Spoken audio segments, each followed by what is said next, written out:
सबसे पहले बात करेंगे बड़ी खबर की। कांग्रेस प्रत्याशी मनोज रावत आज अपना नामांकन करेंगे। ये बड़ी खबर आपको बता रहे हैं। दोपहर 12 बजे ऊखीमठ तहसील में नामांकन दाखिल करेंगे मनोज रावत।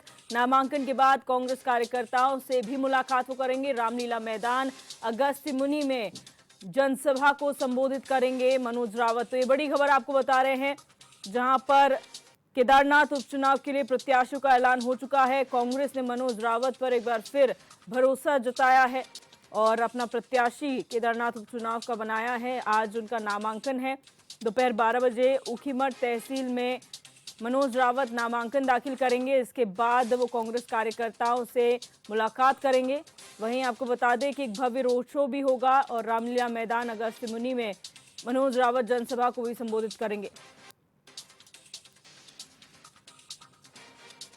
ये बड़ी खबर आपको बता रहे हैं, केदारनाथ उपचुनाव से जुड़ी बड़ी खबर है, जहां पर आज कांग्रेस प्रत्याशी मनोज रावत अपना नामांकन दाखिल करेंगे और उसके बाद रोड शो, शक्ति प्रदर्शन भी किया जाएगा कांग्रेस की तरफ से। लंबे वक्त से कयास लगाए जा रहे थे, कई नामों पर चर्चा हो रही थी, लेकिन आखिरकार सस्पेंस खत्म हो चुका है और मनोज रावत के नाम का ऐलान हो गया है।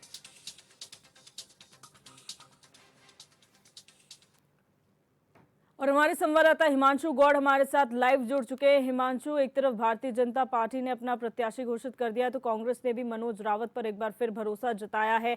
आज उनका नामांकन है, क्या कुछ पूरा कार्यक्रम है, क्या आज का पूरा शेड्यूल रखा गया है? जी बिल्कुल दिव्या, जिस प्रकार से लगातार केदारनाथ उपचुनाव को लेकर सस्पेंस लगातार बना हुआ था, चाहे कांग्रेस हो या चाहे भाजपा हो, दोनों ही दलों में लगातार सस्पेंस बना था और वो सस्पेंस कल शाम को खत्म हुआ, जहां पहले कांग्रेस ने पूर्व विधायक मनोज रावत जो है पर दाव खेला और मनोज रावत को अपना प्रत्याशी बनाया। तो वहीं देर शाम रात्रि लगभग 10 बजे के करीबन भाजपा ने भी औपचारिक नाम की घोषणा की और एक उम्मीद जो जताई जा रही थी कि दिवंगत विधायक शैला रानी रावत की पुत्री ऐश्वर्या रावत को यहाँ पर भाजपा कैंडिडेट बनाएगी, लेकिन भाजपा ने कहीं ना कहीं हेर फेर किया और पूर्व विधायक आशा नौटियाल को यहाँ पर अपना उम्मीदवार बनाया और दोनों ही कैंडिडेट आज अपना नामांकन करेंगे। मनोज रावत की बात करें तो वो आज नामांकन ऊखीमठ तहसील में करेंगे। तमाम दिग्गज नेता उनके उसमें शामिल रहेंगे, चाहे यशपाल आर्या हो, करण मेहरा हो, जिला अध्यक्ष रुद्रप्रयाग कुंवर सजवाण हो, तमाम नेता मौजूद रहेंगे। इसी के साथ ही भाजपा जो उम्मीदवार है आशा नौटियाल, वो भी आज नामांकन करने जा रही है। मुख्यमंत्री पुष्कर सिंह धामी स्वयं इस नामांकन रैली में शिरकत करेंगे और जनसभा को वहां पर संबोधित करेंगे। जी, जिस तरीके से यहाँ पर मनोज रावत एक बार फिर मैदान में हैं बतौर प्रत्याशी, किस तरीके का माहौल जमीनी स्तर पर देखने को मिल रहा है? क्योंकि कई नाम थे जो इस फहरिस्त में थे प्रत्याशियों के, लेकिन अब एक बार फिर मनोज रावत जो पूर्व विधायक भी रह चुके हैं वो मैदान में हैं। तो कांग्रेस में क्या खुशी का लहर है या कहीं ना कहीं असमंजस की स्थिति या फिर बगावती सुर अभी भी? जी बिल्कुल दिव्या, क्योंकि एक लगातार असमंजस की स्थिति यहाँ पर बनी हुई थी। पर्यवेक्षकों की रिपोर्ट जब सीधा केंद्रीय नेतृत्व को भेजी गई थी, उसमें भी कांग्रेस में जो है असमंजस की स्थिति बनी हुई थी कि मनोज रावत का नाम कैसे फाइनल किया गया। गणेश गोदयाल क्योंकि मुख्य पर्यवेक्षक की भूमिका यहाँ पर थे और मनोज रावत का जब उन्होंने नाम सजेस्ट किया उसको लेकर कांग्रेस प्रदेश अध्यक्ष करण मेहरा ने हालांकि सीधे तौर पर नहीं लेकिन अप्रत्यक्ष रूप से नाराजगी जरूर जताई थी। उसके बाद कहीं ना कहीं अब जब नामांकन फाइनल की डेट आज है, कांग्रेस प्रत्याशी आज अपना नामांकन करने जा रहे हैं। ऐसे में कांग्रेस के जो तमाम नेता है उनका ये कहना है कि कांग्रेस संगठन मजबूती के साथ चुनाव लड़ेगा और जिस प्रकार से मंगलौर और बद्रीनाथ में कांग्रेस ने भाजपा को हार का मजा चखाया था, उसी प्रकार केदारनाथ भी कांग्रेस की झोली में जा रही है और कांग्रेस पूरे दमखम के साथ अपने सांगठनिक बल के साथ यहाँ पर चुनाव लड़ेगी और निश्चित रूप से बड़े भारी मतों के अंतराल से कांग्रेस केदारनाथ उपचुनाव को जीतेगी और कहीं ना कहीं जनता में ये विश्वास पैदा करेगी कि कांग्रेस की सरकार और कांग्रेस के प्रत्याशी का साथ अगर आप देते हैं तो निश्चित रूप से विकास के जो नए आयाम हैं वो केदार घाटी में खुलेंगे। अच्छा, यहाँ पर आज दोनों ही पार्टियों का शक्ति प्रदर्शन है, एक और बीजेपी है तो दूसरी तरफ कांग्रेस है। ऐसे में धरातल में बात करें तो किसकी तैयारी कितनी ज्यादा नजर आ रही है? जी बिल्कुल दिव्या, अगर धरातल पे बात करें, अगर हम हाल ही में लोकसभा चुनावों का आंकड़ा है यहाँ पर ले तो यहाँ पर भाजपा जो है केदारनाथ में कांग्रेस से 10,000 वोट कहीं ना कहीं मजबूत स्थिति में देखी गई, क्योंकि जब भाजपा से प्रत्याशी अनिल बलूनी थे वो 10,000 वोटों के मार्जिन से उन्होंने केदारनाथ में बढ़त बनाई थी। इसी के साथ ही पूर्व अगर चुनावों की बात करें तो शैला रानी रावत उन्होंने भी एक अच्छा मार्जिन वहाँ पर बनाया था और क्योंकि इस समय 2022 में निर्दलीय प्रत्याशी कुलदीप रावत ने भी यहाँ पर समीकरण में हेर फेर किया था, लेकिन इस समय कुलदीप रावत भी कहीं ना कहीं शांत स्थिति में नजर आ रहे हैं क्योंकि कल नामांकन की अंतिम तिथि ही है और ऐसे में कुलदीप रावत ने अभी तक कोई औपचारिक ऐलान नहीं किया है वो चुनाव लड़ेंगे। और इस हिसाब से मामला जो है सीधा-सीधा 2 पक्षों में भाजपा और कांग्रेस के भाजपा बनाम कांग्रेस यहाँ पर दिख रहा है। और कहीं न कहीं भाजपा का जो संगठन है, भाजपा ने तमाम जिस प्रकार से 5 मंत्रियों की ड्यूटी 5 मंडलों में लगाई थी, तमाम 40 प्रचारकों की, स्टार प्रचारकों की लिस्ट भाजपा ने पहले ही उतार दी है। और ऐसे में कहीं न कहीं जो भाजपा का संगठन है वो यहाँ पर पूरा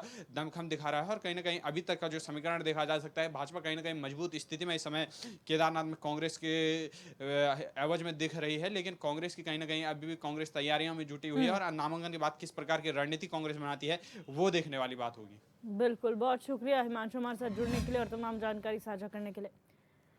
बढ़ते आगे, उत्तराखंड में प्राकृतिक आपदाएं कहर बरपा रही हैं और आपको बता दें कहर बनकर टूटती नजर आ रही हैं। सरकारें आती जाती रहती हैं और कोई ठोस रणनीति यहाँ पर बनाने की हमेशा बात कही जाती है, लेकिन इस बार धामी सरकार ने अधिकारियों के साथ जो मास्टर प्लान तैयार किया है वो काफ़ी हद तक सफल रहा। इस बार प्राकृतिक आपदाओं की वजह से उत्तराखंड में जनहानि का ग्राफ में कमी आई है। जहां जहां आपदा से नुकसान हुआ है उनकी भी सरकार भरपाई में लगी हुई है। इसी को लेकर राज्य मंत्री विनय रोहेला कुमाऊं दौरे पर निकले, जहां उन्होंने अधिकारियों के साथ बैठक कर आपदाओं जैसे बिंदुओं पर चर्चा की, साथ ही क्षेत्रवासियों की समस्याएं भी सुनी।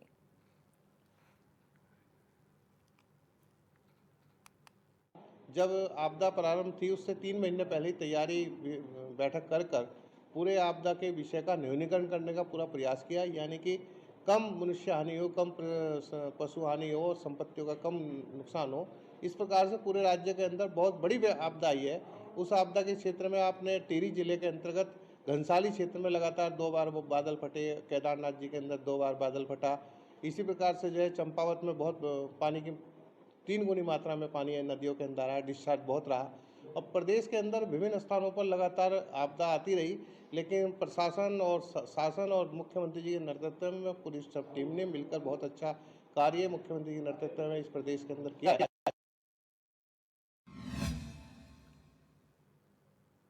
बड़कोट के नौगांव विकासखंड के बरनीगाड़ में प्रांतीय उद्योग व्यापार मंडल यमुना घाटी में आज बरनीगाड़ इकाई का शपथ ग्रहण कार्यक्रम किया गया। इस मौके पर जिलाध्यक्ष प्रांतीय उद्योग व्यापार मंडल के अध्यक्ष कबूल चंद पवार भी मौजूद रहे। वहीं व्यापार मंडल शपथ ग्रहण कार्यक्रम समारोह में पुरोला विधानसभा के विधायक दुर्गेश्वर लाल ने सभी निर्वाचित सदस्यों को शपथ दिलाई।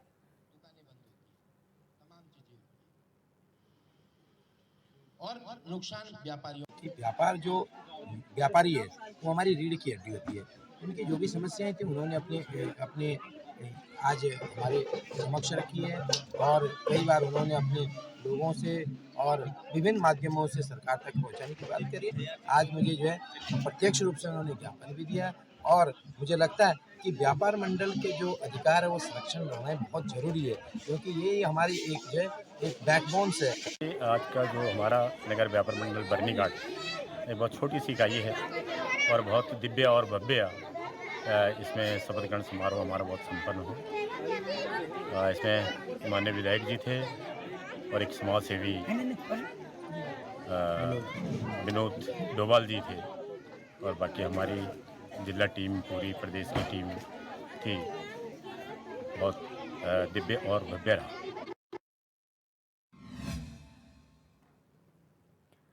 वहीं जसपुर में आगामी दीपावली पर्व को लेकर पुलिस प्रशासन अपनी तैयारियों में जुटा हुआ है, लेकिन प्रशासन के आगे प्रदेश के कई क्षेत्रों में बड़ी चुनौती सामने आती हुई नजर आ रही है। वहीं जसपुर की लकड़ी मंडी प्रदेश की सबसे बड़ी लकड़ी मंडी के रूप में पहचानी जाती है और इस लकड़ी मंडी में हल्की सी भी आगजनी पूरे प्रदेश को दहला सकती है। इस चुनौती से निपटने के लिए जसपुर पुलिस ने अपनी तैयारी भी पूरी कर ली है। आपको बता दें कि पुलिस की ओर से जसपुर कोतवाली परिसर में व्यापारी और समाज सेवी लोगों के साथ एक मीटिंग का आयोजन किया गया, जिसमें आने वाली चुनौतियों पर चर्चा हुई। पुलिस की ओर से संबंधित अधिकारियों को शहर में लाइट की व्यवस्था, पुलिस की ओर से यातायात व्यवस्था और पर्व को शांतिपूर्ण तरीके से संपन्न कराने के लिए रूपरेखा तैयार की गई। इसके अलावा पुलिस ने फायर ब्रिगेड की टीम को भी अलर्ट मोड पर रहने के निर्देश दिए हैं।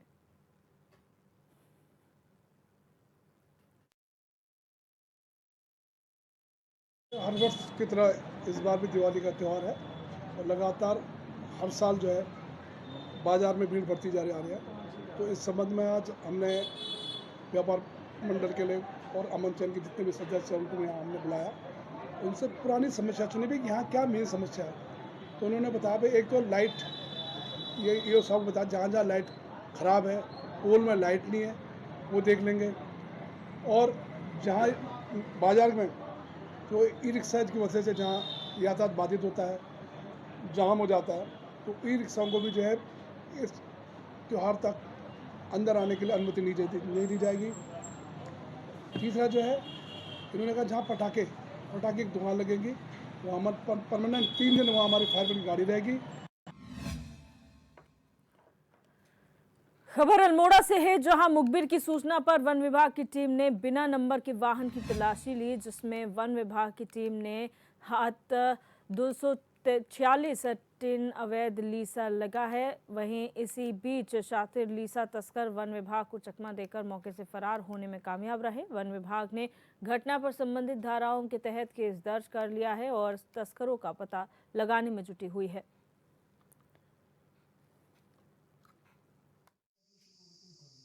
दनिया क्षेत्र से एक फ़ोन आया मुखबिर का कि एक बिना नंबर का वाहन लीसा ले जा रहा है।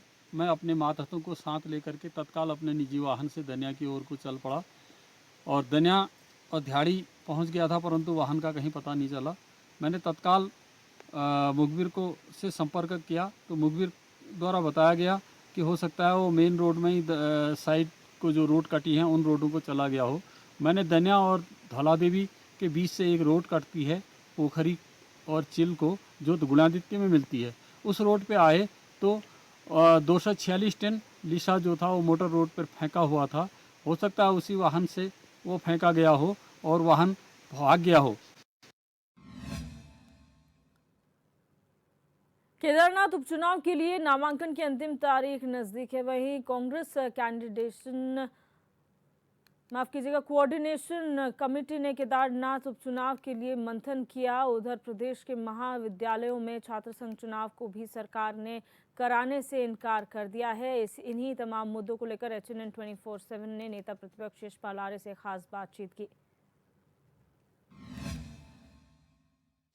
केदारनाथ उपचुनाव को लेकर कांग्रेस ने अपनी कमर कस ली है। तमाम तैयारियों को कांग्रेस कर रही है। इसी के साथ ही अन्य प्रदेश में काफ़ी ज्वलंत मुद्दे हैं जिनको लेकर आज हम बात करेंगे। नेता प्रतिपक्ष यशपाल आर्य जी हमारे साथ मौजूद हैं। सर, सबसे पहले तो स्वागत आपका HNN में। बहुत बहुत धन्यवाद।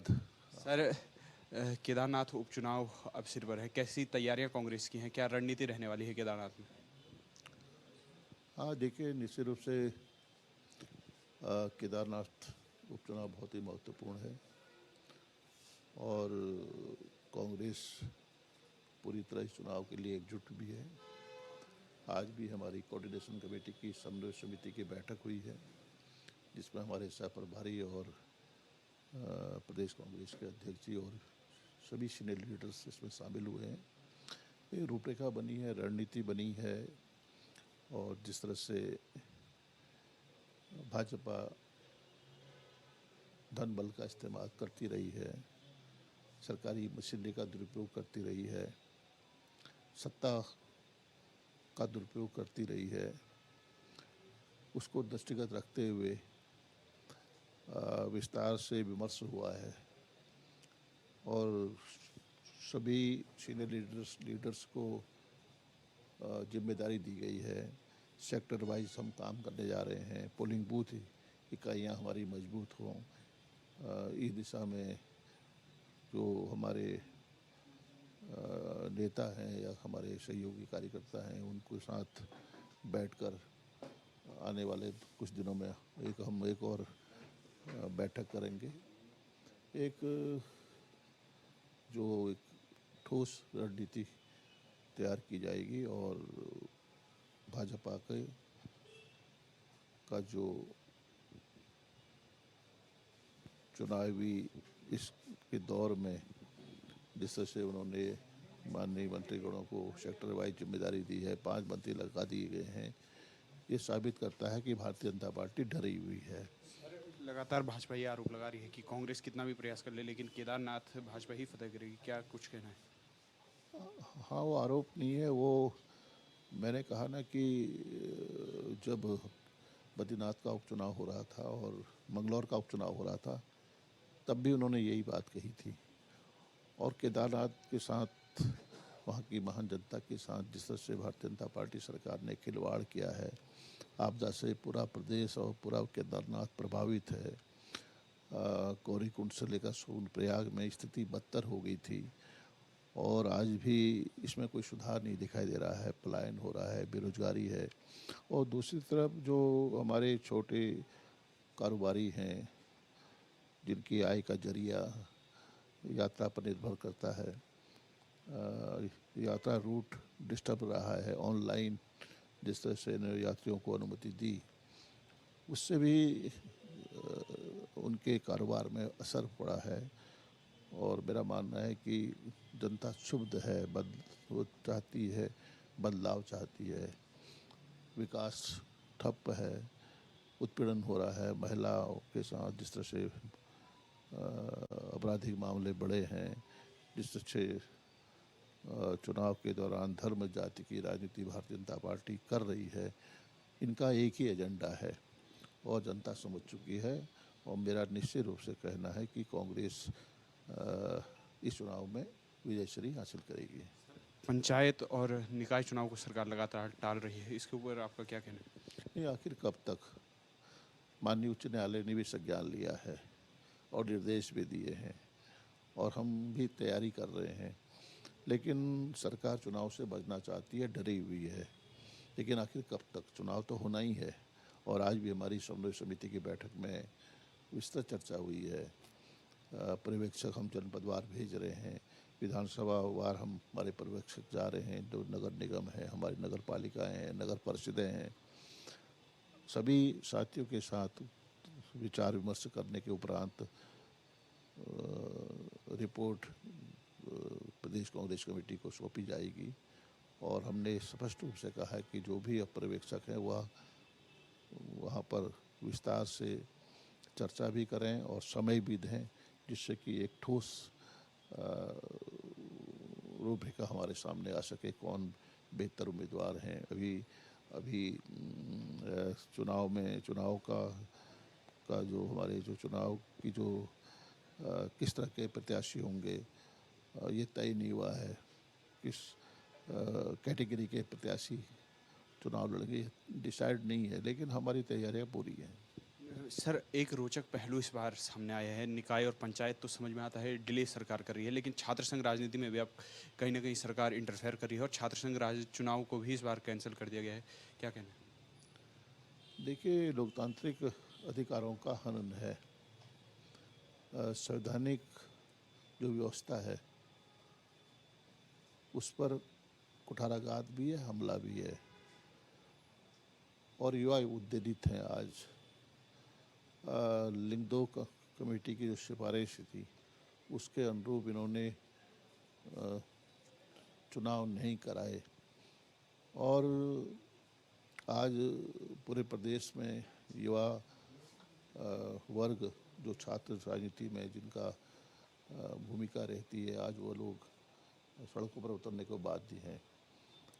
तो मेरा मानना है कि सरकार चुनाव से बचना चाहती है। सरकार जानती है कि जो भी छात्र संघ के चुनाव होंगे उसमें इनके द्वारा जो प्रत्याशी होंगे पराजित होंगे। डर और भय का माहौल है, इसलिए चुनाव से कन्नी काट रहे हैं। चैनल से बात करने के लिए धन्यवाद। आज हमारे साथ थे इस बात आ रहे नेता प्रतिपक्ष जिन्होंने बात की केदारनाथ उपचुनाव को लेकर, छात्र संघ चुनाव में सरकार किस प्रकार से डिले कर रही है और तमाम विषयों को लेकर उनसे आज हमने चर्चा की। HNN 24/7 के लिए अपने सहयोगी वीडियो जर्नलिस्ट अन्वेष सजवाण के साथ मैं हिमांशु देहरादून।